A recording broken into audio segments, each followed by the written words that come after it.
எனக்கு விசுவாசமே இல்லையே அப்படிம்பாங்க. அவிசுவாசம் இருந்தால் கட்டாயம் மனம் திரும்பணும். ஆண்டவரே, என் அவிசுவாசத்தை மன்னியும் அந்த தகப்பனை போல. இந்த விசுவாசம் எப்படி தான் எனக்குள்ளே வரும் அப்படின்னா, ரோமர் 10:17 தேவனுடைய வசனத்தை கேட்க கேட்க நமக்குள்ள விசுவாசம் உண்டாகும் என்று வேதம் சொல்லுகிறது. அதனால் இயேசுவிடத்தில் வரும்போது ஜெபிக்க முழங்கால் படியிடும்போது எதற்காக நீங்கள் வேண்டிக் கொள்ள போகிறீங்களோ அதை பெற்றுக்கொள்வேன் என்று விசுவாசிக்க வேண்டும். அப்போ தான் அற்புதத்தை நீங்கள் பார்க்க முடியும். பிரியமானவர்களே, ஆண்டவராகிய இயேசு கிறிஸ்துவின் இனிதான நாமத்தில் உங்கள் அனைவருக்கும் அன்பின் வாழ்த்துக்களை தெரிவித்துக் கொள்கிறோம். குடும்ப ஆசீர்வாத நேரம் என்ற இந்த நிகழ்ச்சியின் மூலமாக உங்களை சந்திப்பதில் நாங்கள் மிகுந்த மகிழ்ச்சி அடைகிறோம். நம்முடைய ஜெபத்திற்கு தேவன் பதில் தர வேண்டுமானால் நம்முடைய ஜெபம் விசுவாசம் உள்ளதாக இருக்க வேண்டும். விசுவாசம் இல்லாமல் ஏறெடுக்கப்படும் ஜெபம் எந்த பதிலையும் கொண்டு வராது. விசுவாசம் இல்லாமல் ஜெபிக்கிறவர்கள் ஜெபிக்காமல் இருப்பதே நல்லது என்று வேதம் சொல்லுகிறது. விசுவாசம் உள்ளவர்களாய் ஜெபத்தில் எவைகளையெல்லாம் கேட்பீர்களோ அவைகளையெல்லாம் பெற்றுக்கொள்வீர்கள் என்று ஆண்டவராகிய இயேசு கிறிஸ்து நமக்கு வாக்களித்திருக்கிறார். விசுவாசத்தோடு ஜெபிப்போம், நிறைவான ஆசீர்வாதங்களை நிச்சயம் பெற்றுக்கொள்வோம். இப்பொழுதும் சகோதரர் மோகன் சி லாசரஸ் அவர்கள் விசுவாசத்தோடு ஜெபிப்பதை குறித்து தெளிவாக விளக்கமளித்து உங்களின் ஆசீர்வாதத்திற்காக சிறப்பு ஜெபம் ஏறெடுப்பார்கள். பிரியமானவர்களே, இயேசு கிறிஸ்துவின் நாமத்தில் உங்கள் எல்லாருக்கும் அன்பின் வாழ்த்துக்கள். கடந்த பல வாரங்களாக ஜெபத்தை குறித்த கேள்வி பதில்களை தொடர்ச்சியாக நம்ம தியானித்து கொண்டு வந்தோம். ஜெபத்தை பற்றின உங்களுடைய கேள்விகளுக்கு பதில் அளிக்க தேவன் கிருபை கொடுத்தார். என்னால் தெரிந்த அளவு முடிஞ்ச அளவு சொல்லியிருக்கிறேன். ஆனால் நிறைய பேர் ஆசீர்வதிக்கப்பட்டதாக, ஜெபத்தை பற்றின பல சந்தேகங்கள் தெளிவாகிவிட்டதாக போகிற இடெல்லாம் சொல்கிறாங்க. அதை கேட்கும்போது உள்ளத்தில் மகிழ்ச்சி வருகிறது. ஆண்டவரை நான் துதிக்கிறேன். இந்த நாளில் கடைசியாக ஜெபத்தை பற்றின சில கேள்விகளை நானே எழுப்பி அதற்கு தெளிவான பதில் சொல்லி இந்த ஜெபத்துக்கான கேள்வி பதில் நிகழ்ச்சியை முடிக்கப் போகிறோம். என்னுடைய ஜெபம் கேட்கப்பட நான் என்ன செய்யணும்? எப்படி ஜெபித்தால் என் ஜெபம் கேட்கப்படும்? ஆண்டவர் என் ஜெபத்திற்கு பதில் தருவார். மார்க் 11:24 பாருங்க. ஆதலால் நீங்கள் ஜெபம் பண்ணும்போது எவைகளை கேட்டுக்கொள்வீர்களோ அவைகளை பெற்றுக்கொள்வோம் என்று விசுவாசியுங்கள், அப்பொழுது அவைகள் உங்களுக்கு உண்டாகும் என்று சொல்லுகிறேன். இயேசு சொல்றாரு, என் பிள்ளைகளே, நீங்கள் ஜெபம் பண்ணும்போது நீங்கள் யாராயிருந்தாலும் இயேசுவை நோக்கி நீங்கள் ஜெபம் பண்ணும் பொழுது எவைகளை கேட்டுக்கொள்வீர்களோ அவைகளை பெற்றுக்கொள்வோம் என்று விசுவாசியுங்கள். அப்போதான் அந்த ஜெபத்திற்கு பதில் ஒரு அற்புதத்தை பார்க்க முடியும். எபிரேயர் 11:6 வேறு சொல்லுது, விசுவாசம் இல்லாமல் தேவனுக்கு பிரியமாய் இருப்பது கூடாத காரியம். தேவனிடத்தில் சேருகிறவர்கள் அவர் உண்டென்றும் தம்மை தேடுகிறவர்களுக்கு பலன் அளிக்கிறோர் என்று விசுவாசிக்க வேண்டும். நமக்குள்ள விசுவாசம் இல்லாட்டா தேவனை பிரியப்படுத்த முடியாது, சந்தோஷப்படுத்த முடியாது. அப்படி அர்த்தம் என்ன?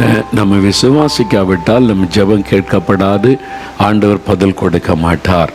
என்ன காரியத்துக்கு ஜெபிக்க போகிறோம்? சுகத்துக்காக, ஒரு விடுதலைக்காக, ஒரு வேலைக்காக, திருமண காரியத்திற்காக, ஒரு கற்பத்தின் ஆசீர்வாதத்திற்காக, ஊழியத்திற்காக, எதுக்கு நீங்கள் ஜெபிக்க போனாலும் நான் ஜெபிக்கிறதை பெற்றுக்கொள்வேன் என்று விசுவாசிக்கணும். ஆண்டவர் எனக்கு தருவார், நான் அவரிடத்தில் பெற்றுக்கொள்ளுவேன், என் ஜெபத்தை அவர் கவனிக்கிறார் என்று விசுவாசிக்க வேண்டும். இல்லை சும்மா ஜெபம் பண்ணி பார்ப்போமே எல்லாரும் சொல்கிறாங்களே, அப்படி அல்ல.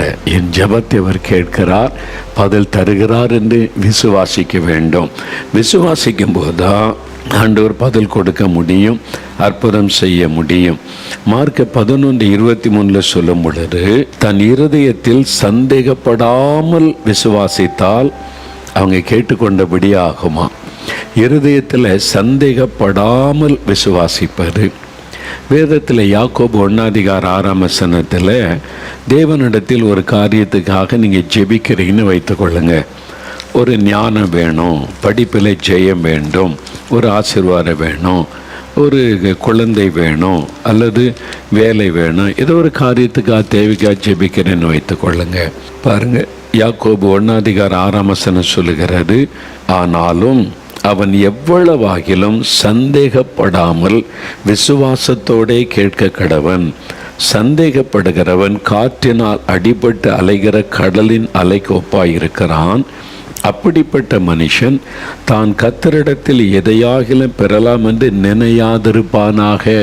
அப்போ வசனம் சொல்லுது, எவ்வளவாகிலும் சந்தேகமே படாமல் ஆண்டவர் இயேசு என் ஜபத்தை கேட்டு எனக்கு அற்புதம் செய்வார், இந்த காரியத்தில் அற்புதம் நடக்கும், சுகத்தை நான் பெற்றுக்கொள்வேன், விடுதலை பெற்றுக்கொள்ளுவேன், இந்த ஆசீர்வாதம் நடக்கும்னு விசுவாசிக்கணும். கொஞ்சமும் சந்தேகப்படாதபடி விசுவாசிக்கணுமா? அப்படி இல்லாவிட்டால் சந்தேகப்படுகிறவன் தேவனிடத்தில் ஒன்றையுமே பெற்றுக்கொள்ள முடியாது என்பதாய் வேதம் சொல்லுகிறது. இதற்கு ஒரு உதாரணம் பாருங்க. பரிசுத்த மார்க் எழுதின சுவிசேஷம் 9ஆம் அதிகாரம், வேத வசனத்தை எடுத்துக்கொள்ளுங்க. பரிசுத்த மார்க் எழுதின சுவிசேஷம் 9ஆம் அதிகாரத்தில் ஒரு தகப்பன் இயேசுவினிடத்திலே வருகிறான். அவனுடைய மகன் கொடிய அசுத்தாவினால் பாதிக்கப்பட்டு அந்த அசுத்தாவி அவனை கொல்லும்படி போராடுகிறது. அப்போ அந்த தகப்பன் இயேசுவினிடத்திலே வருகிறார். அவனுடைய சீஷர்களால் துரத்தி விட முடியலை. அப்போ இயேசுவிடத்தில் என்ன ஜெபிக்கிறார் பாருங்க. 22வது வசனம், மார்க் 9:22, இவனை கொல்லும்படிக்கு அந்த அசுத்தாவி அவனை தீயிலும் தண்ணீரிலும் தள்ளிற்று. ஆண்டவரே இயேசுவே, நீர் ஏதாகிலும் செய்யக்கூடுமானால் எங்கள் மேல் மனது இறங்கி எங்களுக்கு உதவி செய்ய வேண்டும் என்றான். இயேசுவை தேடி வந்தான். இப்போ இயேசுகிட்ட ஒரு விண்ணப்பம் பண்ணுகிறான். ஆனால் அந்த விண்ணப்பம் பண்ணி முடித்த உடனே இயேசு உடனே அற்புதம் செய்யவில்லை.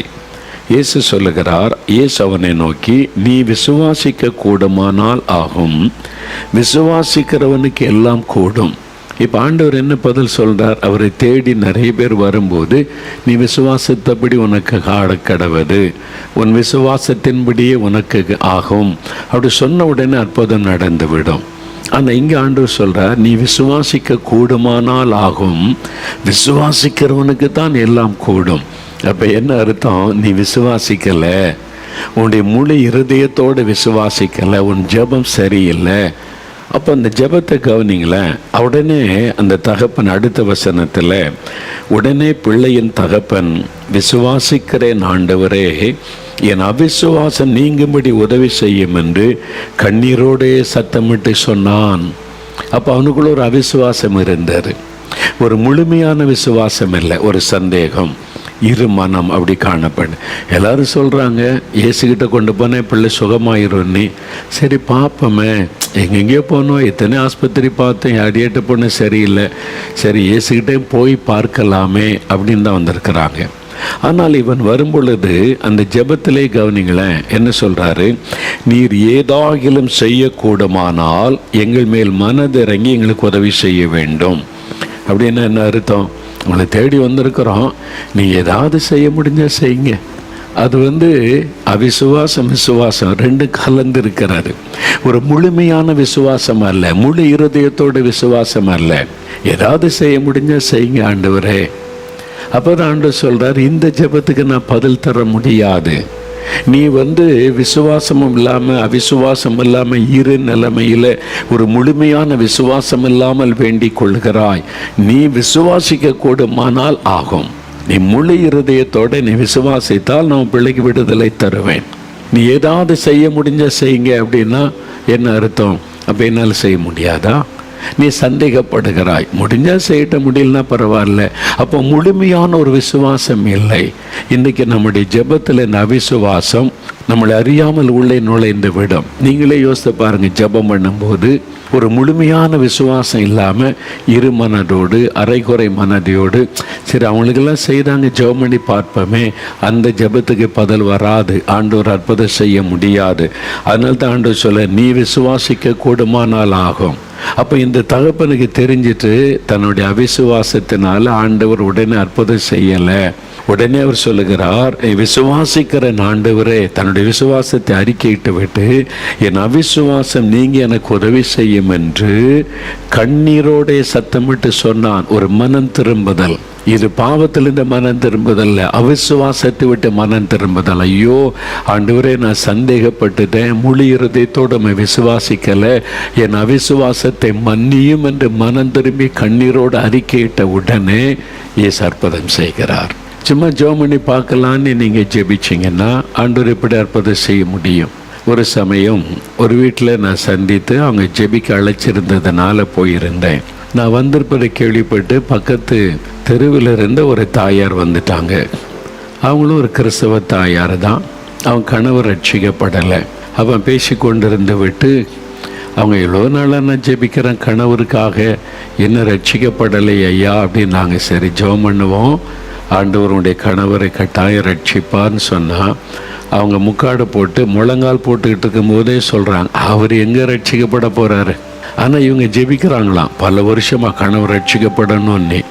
ஆனால் அவருடைய வாயிலேருந்து என்ன வார்த்தை வருது? அவர் எங்கே ரட்சிக்கப்பட போகிறாரு? அப்போ இவங்க ஜெபிக்கிறாங்க கணவருடைய ரட்சிப்புக்காக, முழு விசுவாசத்தோடு அல்ல. அவர் எப்படி ரட்சிக்கப்படுவார்? அவர் எங்கே ரட்சிக்கப்பட மாட்டார். ஆனால் ஆண்டவரே கணவரை ரட்சியும். இந்த ஜெபத்துக்கு ஆண்டவர் எப்படி பதில் தருவார்? பதில் தர மாட்டார். அதனால தான் ஆண்டவர் சொல்ல, முழு இருதயத்தோடு விசுவாசித்தால் நீ கேட்டுக்கொள்வதை பெற்றுக்கொள்ள முடியும். இந்த மாதிரி தான் நம்ம நிறைய பேர் நம்ம அவிசுவாசத்துக்கு இடம் கொடுத்து விசுவாசிக்கிற மாதிரி ஒரு ஜெபம் செய்கிறோம். அப்போ ஜெபிக்கும் போது நல்லா கவனிக்கணும், நான் எதுக்காக ஜெபிக்க போகிறேன்? அதை பெற்றுக்கொள்ளுவேன். ஆண்டவர் இது எனக்கு தருவார். அது எப்படி இருக்கும் தெரியுமா? அந்த விசுவாசம் மார்க் 5ஆம் அதிகாரம் 27வது வசனத்தில் 12 வருஷமாக பெரும்பாடு உள்ள ஒரு பெண் இயேசு பற்றி கேள்விப்படுகிறாள். இன்னும் இயேசுகிட்ட வரல, கேள்விப்படுகிறாள். அப்போ இயேசுவால் குணமாக்க முடியும். அவளுக்கு விசுவாசம் எப்படி சொல்லார் பாருங்க. இயேசுவை குறித்து கேள்விப்பட்டு, நான் அவருடைய வஸ்திரங்களை ஆகிலும் தொட்டால் சொஸ்தமாவேன் என்று சொல்லி இயேசுவிடத்தில் வந்தாள். இயேசுவிடத்தில் வரும் பொழுதே ஒரு விசுவாசம், நான் சுகமாவேன், நான் சொஸ்தமாவேன், இயேசு இன்றைக்கு என்னை குணமாக்குவார், அவருடைய வல்லமை என்னை குணமாக்கி விடும். எல்லாரும் சொல்கிறாங்களே போய் பார்ப்போம், ஏதாவது நடந்தால் சரி, அப்படி நினைக்கவில்லை. சுகமாவேன், அதான் விசுவாசம். அப்போ நீங்கள் ஜெபிக்க முழங்கால் படியிடும் போதே, நான் கேட்பதை இயேசுவிடத்தில் பெற்றுக்கொள்ளுவேன், அவர் எனக்கு செய்வார் என்கிற ஒரு விசுவாசம். இன்னொரு வசனம் பாருங்களேன். பரிசுத்த மார்க் எழுதின சுவிசேஷம் 10ஆம் அதிகாரம் 50லேருந்து 52 வசனம் பார்த்தீங்கன்னா, பரிதிமேயு என்கிற ஒரு கண் தெரியாத ஒரு மனிதன், அவன் திருவரத்தில் பிச்சை எடுத்து கொண்டிருக்கிறான். இயேசுவை கூப்பிடுகிறான், ஜெபம் பண்ணுகிறான், இயேசுவே தாவீதின் குமாரனே எனக்கு இறங்கும் என்று. ஆண்டவர் இந்த ஜெபத்தை கேட்டால், அவனை கூப்பிடுங்க, அவனை அழைச்சிட்டு வாங்கன்னு சொன்ன உடனே மேல் வஸ்திரத்தை தூக்கி எறிந்து விட்டு இயேசுவிடத்திலே வந்தான் என்று வசனம் சொல்லுகிறது 50வது வசனத்தில். அப்போ இயேசுகிட்ட வரணும்னா மேல் வஸ்திரத்தை கழுத்து எறியணுமா? அப்படி கிடையாது. பொதுவாக யூதர்கள் உள்ள ஒரு அங்கி போட்டிருப்பாங்க. அப்போ அதுக்கு மேலே ஒரு வஸ்திரம் உள்ள அங்கி போட்டு ஃபுல்லாக கவர் பண்ணியிருப்பாங்க. மேலே கோட்டு மாதிரி ஒரு அங்கி போட்டிருப்பாங்க, மேல் வஸ்திரம் அது. அப்போ இயேசு அவனை பார்த்து சொன்னார், நான் அவனுக்கு என்ன செய்யணும் அப்படின்னு கேட்டால், நான் பார்வை அடையணும் சொன்ன உடனே 50ல் இயேசு அவனை நோக்கி, நீ போகலாம், உன் விசுவாசம் உன்னை ரட்சித்தது என்றார். உடனே அவன் பார்வை அடைந்து இயேசுவுக்கு பின் சென்றான். இயேசு அவனை தொடவும் இல்லை, ஜெபிக்கவும் இல்லை. உன் விசுவாசம் உன்னை ரட்சித்தது போ, அவ்வளோதான் சுகம். அவன் இயேசுகிட்ட ஒரு சின்ன ஜெபம் பண்ணினா, ஆண்டவர் நீ விசுவாசித்தபடி ஆக கடவுதென்றால் அற்புதம். அந்த ஃபெய்த், விசுவாசம். இவன்கிட்ட எப்படி அந்த விசுவாசத்தை இயேசு கண்டார்? அவனுடைய விசுவாசத்தை பார்த்து தானே இயேசு சொல்கிறார், நீ விசுவாசித்தபடி உனக்கு ஆக கடவுதுன்னு சொல்லி, உன் விசுவாசம் உன்னை ரட்சித்ததுன்னு சொல்கிறாரு. என்ன எப்படி கண்டார்னா, அந்த நாட்களில் கண் தெரியாத பார்வையற்றவர்களுக்கு அரசாங்கம் கொடுக்கிற ஒரு அடையாள வஸ்திரம், ஒரு யூனிஃபார்ம். அந்த ட்ரெஸ் ஒன்று போல் ஒரே அடையாளம் உள்ள ட்ரெஸ்ஸு. அது கண் தெரியாதவங்களுக்கு கொடுக்குற மேல் கோட்டு, மேலே போடுற ட்ரெஸ்ஸு. எதுக்குன்னு சொன்னால், அந்த காலத்தில் அவங்களுக்கு பார்வை தெரியாதுன்னு சொல்லி மற்றவர்கள் அடையாளம் கண்டு கொண்டு உதவி செய்வாங்க ரோடை கடக்கிறதற்கு. அவன் இல்லாட்டினா கண் தெரியுற மாதிரி மோதிடுவாங்க. அப்போ பார்வையில்லாத மனிதன் என்று அவனுக்கு மற்றவங்க அடையாளம் கண்டு ஹெல்ப் பண்ணுவதற்கு. ரோமருடைய குதிரைகள் வரும், ரதங்கள் வரும். திடீர்னு ரோட்டில் நடந்து போனால் மற்றவங்க ஒதுங்கிடுவாங்க, பார்வையில்லாதவங்க. அப்போ மற்றவங்க போய் அவனுக்கு ஹெல்ப் பண்ணுவாங்க, இவருக்கு பார்வை இல்லைன்னு சொல்லி. அப்போ அந்த மேல் வஸ்திரம் கண் தெரியாதவன் என்பதற்கான அடையாளம். இப்போ இயேசு ஜபத்தை கேட்டு கூப்பிடுகிறார், உன் சத்தத்தை கேட்டார். இயேசு கூப்பிட்றான்னு சொன்ன உடனே அந்த மேல் வஸ்திரத்தை எறிஞ்சிட்டான். ஏன்? இனி நான் குருடன் அல்ல, இனி நான் பார்வையற்றவன் அல்ல, இனி பார்வையற்றவர்கள் போடுகிற இந்த ட்ரெஸ் எனக்கு தேவையில்லை. என்ன இயேசு என் ஜெபத்தை கேட்டு விட்டார், அவர்கிட்ட போகிறேன். தூக்கி எறிஞ்சிட்டு வந்தான். அதாவது கிரியையிலே விசுவாசத்தை வெளிப்படுத்தினான். அப்போதான் இயேசு அறிந்து கொண்டார் இவனுக்கு எவ்வளோ பெரிய விசுவாசம். அதனால் அவன் ஜெபத்துக்கு பதில் கொடுக்கிறார். உன் விசுவாசம் உன்னை ரட்சித்தது, நீ போ. உடனே பார்வை அடைந்து விட்டான். அப்போ ஆண்டவர் எதிர்பார்ப்பது விசுவாசம். அதனால் இயேசுவிடத்தில் வரும்போது ஜெபிக்க முழங்கால் படியிடும்போது எதற்காக நீங்கள் வேண்டிக் கொள்ள போகிறீங்களோ அதை பெற்றுக்கொள்வேன் என்று விசுவாசிக்க வேண்டும். அப்போ தான் அற்புதத்தை நீங்கள் பார்க்க முடியும். ஜார்ஜ் முல்லர் என்ற ஒரு தேவ மனிதர் இருந்தார் இங்கிலாந்து தேசத்தில். அவர் ஆயிரக்கணக்கான அனாதை குழந்தைகளை தத்தெடுத்து ஒரு அனாதை விடுதி வைத்து நடத்தினார். அவங்களுக்கெல்லாம் ஆகாரம் கொடுத்து கவனிப்பது, பராமரிப்பது. விசுவாசத்தினால அவர் செய்தார். யார்கிட்ட காணிக்கை கேட்டதில்லை, ஆண்டவர்கிட்ட மட்டும் கேட்பார். விசுவாசத்தோட பெரிய சாதனை நடத்தி இருக்கிறார். அவர் ஒரு விசுவாச வீரன். ஒரு சமயம் அவருடைய வயதான காலத்தில் கப்பல், அந்த காலத்தில் கப்பல் பிரயாணங்கள், ஒரு பட்டணத்துலேருந்து இன்னொரு பட்டணம் போகணும். ஐரோப்பா நாடுகளில் பக்கம் இருக்க ஒரு நாட்டிலேருந்து இன்னொரு நாட்டுக்கு போகணும் அப்படின்னா கப்பலில் போவாங்க. அப்போ இவரும் ஜார்ஜ் முல்லர் ஒரு சமயம் ஒரு கூட்டம் ஒழுங்கு பண்ணியிருந்தாங்க ஒரு பட்டணத்தில். நோட்டீஸ்லாம் அடித்து விளம்பரம்லாம் பண்ணிட்டாங்க அந்த காலத்துக்கு ஏற்றபடி. அப்போ இவரும் புறப்பட்டு கப்பலில் பிரயாணப்பட்டு போகிறார். போகிற வழியில் திடீர்னு நடுக்கடலில் கப்பல் நின்று விட்டார். என்னதுன்னு பார்க்குறாங்க. எல்லாம் கப்பல் அசைய முடியல, நின்று விட்டார். கப்பல் கேப்டன் அவர்கிட்ட போய் ஜார்ஜ் முல்லர் விசாரித்தார். என்னாச்சு, கப்பல் மூவ் பண்ணலையே? முன்னால் போய் பாருங்கள், பனி பாறைகள் சூழ்ந்து விட்டார். இனி கடலில் இந்த குளிர்னால தண்ணீர் எல்லாம் உறைந்து பனிக்கட்டிகளால் சூழ்ந்து கிடக்கிறது. கப்பலை நகட்ட முடியவில்லை. இந்த பனிப்பாறைகள் விலகின பிறகு, கரைந்து விலகின பிறகுதான் இனி கப்பல் போக முடியும். இவர் கேட்டார், எவ்வளோ நேரம் ஆகும்? நேரமாக நாள் கணக்கு ஆகலாம். முன்னால் போய் பாருங்கள், அதனுடைய பனிப்பாறைகள், அவ்வளவு பனிப்பாறைகள் உறைந்து நிற்கிறது. அதனால் கப்பலை செலுத்துவது கடினம். இவர் சொன்னார், நான் இந்த கூட்டத்தில் இந்த தேதியில் போய் பிரசங்கம் பண்ணணும். கப்பல் கேப்டன் சொன்னார், போக முடியாது, அதுக்குள்ளே போகிறது முடியாத காரியம், இருக்கிற சூழ்நிலை அப்படி இருக்கிறது என்று. ஜார்ஜ் முல்லர் சொன்னார், இல்லை, நம்ம ஜெபம் பண்ணால் இயேசு வழி திறப்பார், இந்த சூழ்நிலையை மாற்றி விடுவார், நம்ம செபிக்கலாம். கேப்டன் சொன்னார், என்னையா சொல்கிறீங்க? நீங்கள் போய் பாருங்கள், சூழ்நிலை எங்கே பார்த்தாலும் பனிக்கட்டி உறைஞ்சி நிற்கிது, கப்பலை மூவ் பண்ணவே முடியலை. நான் இல்லை, அந்த குறிப்பிட்ட டைமில் நான் போய் சேரணும், கப்பல் ஆண்டவர் கொண்டு போய் சேர்ப்பார்னா அது எப்படி நடக்கும்? இருக்கிறத பாருங்கன்னு சொன்னார். இல்லை, நம்ம ஜெபம் பண்ணுவோம், இயேசு அற்புதம் செய்வார். சரி என்று சொல்லி அவர் ஒரு கிறிஸ்தவராக இருந்ததுனால, சரி இந்த வயசான ஊழியக்காரர் சொல்கிறாருன்னு சொல்லி சரின்னு 2 பேரும் முழங்கால் படியிட்டார்கள். ஜார்ஜ் முல்லர் கரம் வைத்து சின்ன ஜெபம் பண்ணினார். ஆண்டவரே, நீர் வல்லமை உள்ள தேவன், இந்த சூழ்நிலைகளை நான் பார்க்கவில்லை, உம்முடைய வல்லமை நான் விசுவாசிக்கிறேன். இனி பனிக்கட்டிகளால் உண்டான தடைகள் இயேசுவின் நாமத்தில் விலகணும், கப்பல் பிரயாணம் தொடரணும், நான் ஏற்ற நேரத்தில் பட்டணத்தில் போய் சேர்ந்து ஊழியம் நிறைவேற்றணும். நீர் இந்த ஜெபத்தை கேட்டீர், நீர் பனி பாதைகளை விலக செய்துவிட்டீர், ஸ்தோத்திரம் ஆண்டவர்னு ஜெபம் பண்ணி முடிச்சிட்டார். இப்போ கப்பல் கேப்டன் ஜெபிக்க ஆரம்பித்தார். அவர் ஆரம்பித்த உடனே ஜார்ஜ் முல்லர் அவரை தட்டி போதும் ஜெபிக்காதுன்னு நிறுத்திட்டார். அவருக்கு ரொம்ப வருத்தமாகி விட்டார். என்னடா நம்மளை ஜெபிக்க வேண்டான்னு சொல்கிறாரு. அவர் சொன்னார், முதலாவது என் ஜெபம் கேட்கப்பட்டது, நான் ஆண்டவரிடத்தில் விசுவாசத்தோடு ஜெபித்தேன், ஆண்டவர் ஜெபத்தை கேட்டு அற்புதம் செய்துட்டார், இன்னொரு ஜெபம் தேவையில்லை. ஒன்று. ரெண்டாவது, உனக்கு விசுவாசமே இல்லை, இது எப்படி மாறும் அது எப்படி மாறும்னு கேள்வி கேட்குற, ஆனால் ஜெபம் பண்ணுறேன். இந்த அவிசுவாச ஜெபத்துக்கு ஆண்டவர் பதில் தர மாட்டார். அதை விட ஜெபிக்காமல் சும்மா இருக்கிறதே நல்லது, நீ ஜெபம் பண்ண வேண்டான்னு சொல்லிட்டார். இந்த கப்பல் கேப்டன் கொஞ்சம் வருத்தம், என்ன இந்த ஐயா இப்படிலாம் சொல்கிறாரு, நீ போய் பாரு முன்னாலன்னு சொன்னார். இவர் போய் பார்த்தபோது அந்த சில நிமிட நேர இடைவெளி நேரத்துக்குள்ளே கடல் கிளியர், பனி பாறைகளை காணும், எல்லாம் கரைஞ்சி மறைந்து விட்டது, கப்பல் போகிறதுக்கு நல்ல வழி உண்டாக்கி விட்டார்.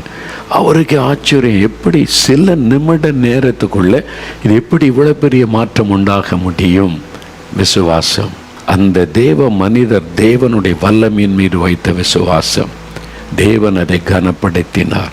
விசுவாசத்தை கனப்படுத்துகிற தேவன்.